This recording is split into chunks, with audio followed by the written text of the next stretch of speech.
Hi guys, welcome to my channel. আজকের recipe হচ্ছে চিতল মাছের কোফতা কারি। এই কোফতা কারিটা খেতে অনেক মজার হয় আর একদম সহজ রেসিপিতে আমি করে দেখাচ্ছি। আপনারা একবার বাসায় ট্রাই করে দেখতে পারেন, এটা অনেক মজার হয়। কোফতা বানানোর জন্য চিতল মাছটাকে ছেঁচে কাটা আর স্কিন ছড়িয়ে নিয়েছি। আর এখন এখানে আমি টেস্ট মতো লবণ আর দিলাম 1 চা চামচ আদা রসুনের মিক্স পেস্ট, দিয়েছি ধনে গুঁড়ো 1/2 চা চামচ, হলুদের গুঁড়ো 1/2 চা চামচ আর লাল মরিচের গুঁড়ো দিলাম এখানে 1/2 চা চামচ, আর দিচ্ছি মিহি করে পেঁয়াজ কুচি। এই কোফতাটা আপনারা চাইলে চিতল মাছ ছাড়া অন্য যে কোনো সামুদ্রিক বড় মাছ দিয়েও করতে পারেন। এখন এখানে অ্যাড করছি কাঁচা মরিচ কুচি আর তার সাথে দিয়ে দিচ্ছি ধনে পাতা কুচি। এই সব কিছু ভালোভাবে মিশিয়ে নিব। মাছটাকে সমস্ত মশলার সাথে ভালোভাবে মিশিয়ে নিয়ে এরপর আমি হাতে তেল মেখে কোফতা শেপে কোফতা করে নিব। আমি এখানে গোল গোল শেপে কোফতা বানিয়ে নিচ্ছি, আপনারা চাইলে একটু লম্বা সাইজ করেও করতে পারেন। আপনাদের যদি কোফতার শেপ বানানোর সময় মনে হয় যে একটু সফট আছে, আপনারা চাইলে এখানে ব্রেড ক্রাম্বস কিংবা বেসন ইউজ করতে পারেন, তবে আমার লাগছে না। তো এখন আমি তেল গরম করে নিয়ে এই কোফতাগুলো ভেজে নিচ্ছি আর চুলার হিটটা আমি মিডিয়াম হিটে রেখেছি।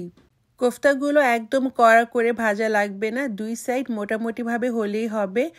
অনেকেই এই কোফতা কারিটা না ভেজে করে, তবে আমার কাছে ভেজে করলে এটা টেস্ট বেশি ভালো হয়। কোফতাগুলো ভাজা হয়ে গেছে, এখন একে একে সবগুলো কোফতা আমি একটা প্লেটে উঠিয়ে নিচ্ছি। এরপর এখন আমি কোফতা কারিটা রান্না করব। প্রথমে আমি একটা তেজপাতা ছিঁড়ে দিলাম তেলের মধ্যে, দিয়ে দিলাম আমি 2 টুকরো দারচিনি, 2টো এলাচ, আর দিচ্ছি এখানে আমি পেঁয়াজ একদম মিহি করে কুচি করা 1/3 কাপের মতো। এরপর পেঁয়াজটাকে আমি একটু হালকা ভেজে দিয়ে দিলাম এখানে ছোট সাইজের একটা টমেটো কুচি করে।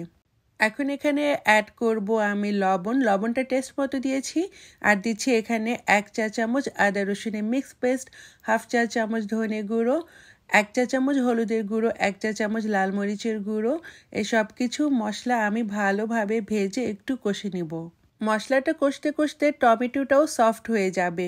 তো মশলাটা যখন কষে গেছে তখন আমি এখানে অ্যাড করছি 1/2 কাপ নারকেলের দুধ। এটা কিন্তু দিতে হবে, এটা দিলে অনেক মজার হয়। নারকেলের দুধটা দিয়ে আমি একটু নেড়ে চেড়ে এরপর এটাকে ঢেকে রাখবো একটা বলক আসার জন্য। বলক চলে আসলে আমি এখন এখানে দিয়ে দিব একে একে সেই ভেজে রাখা কোফতাগুলো। এখন এই কোফতাগুলো আমি এই গ্রেভিটার মধ্যে উল্টে দিব। কোফতাগুলো উল্টে দিয়ে এখন আমি এখানে দিয়ে দিব কাঁচা মরিচ, তারপর এটাকে আমি ঢেকে রান্না করব 8 থেকে 10 মিনিটের মতো। এরই মধ্যে হয়ে গেছে কোফতা। এখন আমি দিয়ে দিচ্ছি এখানে সবশেষে 1/2 চা চামচ ভাজা জিরা গুঁড়া, তারপর আমি কোফতাগুলো উল্টে দিলাম। ব্যাস হয়ে গেল খুবই মজার চিতল মাছের কোফতা কারি। এটা অনেক মজা হয় খেতে।